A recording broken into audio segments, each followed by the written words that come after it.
চিকেনে আমি নুন আর গোলমরিচ মাখিয়ে রেখে, পেঁয়াজ, আদা, রসুন, টমেটো, কাঁচা লঙ্কা দিয়ে পুরো এখানে একটা পেস্ট করা আছে। এগুলো সবই আমাদের লাগবে। আর 2-3টে জিনিস আমি দেখাচ্ছি, এগুলো পরে লাগবে। গোলাপ জল, কেওড়ার জল আর কেশর। ফোড়নের জন্য আমি ইউজ করেছি শুকনো লঙ্কা, গোটা গোলমরিচ আর জায়ত্রী। তো সবটাই আমি এবার দিয়ে দিচ্ছি।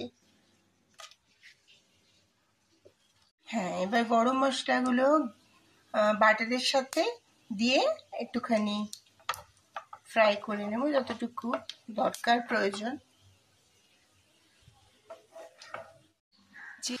এবার আমি বাকি শুকনো যে জিরে, ধনে এগুলো রয়েছে সেগুলো মিশিয়ে দিচ্ছি এবং একসাথেই দিচ্ছি। এই যে হলুদ আছে, লাল লঙ্কার গুঁড়ো আছে, শুকনো লঙ্কা। আচ্ছা, আমি শুকনো মশলাগুলো দেওয়ার পর যে পেস্টটা বানিয়েছিলাম, পেঁয়াজ, টমেটো, কাঁচা লঙ্কা, আদা, রসুন সব দিয়ে সেই পেস্টটা দিয়ে দিলাম এবং একটু মাখিয়ে নিচ্ছি, মানে একটুখানি গায়ে গায়ে হোক মশলাগুলো। আচ্ছা, চিকেনটা তো আমরা কষতে দিয়েছি, তো একবার নাড়িয়ে দিতে হবে।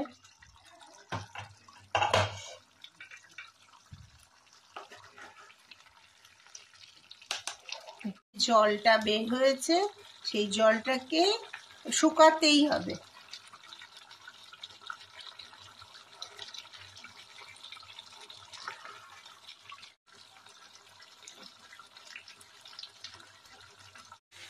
এখন যেমন চিকেনটা মোটামুটি কষা হয়ে গেছে, তেলও ছেড়ে দিয়েছে, মশলা থেকে তেলও ছেড়ে দিয়েছে।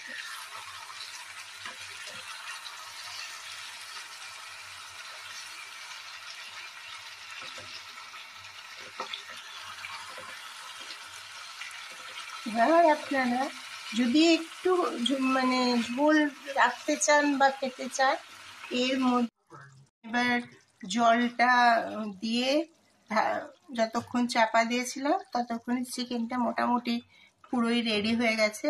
এবার এইবারে আর কিছু জিনিস আছে যেগুলো দিলে আপনার চিকেনটা আরো অনেক বেশি ভালো লাগবে, কেন কি এই চিকেনটার না।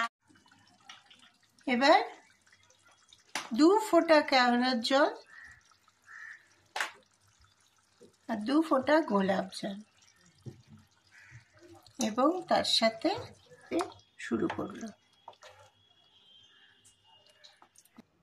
হ্যাঁ, আমি গার্নিশিং করে এসেছি পুরো। আচ্ছা, আমি যে প্রথম এই পনিরের টুকরোটা দেখিয়েছিলাম সেটা আমি এখন ইউজ করলাম গার্নিশিংয়ে, আর তার ওপরে কসুরি মেথি অল্প করে দিয়েছি। আশা করি ভালোই লাগবে, একবার ট্রাই করবেন প্লিজ। Thank you.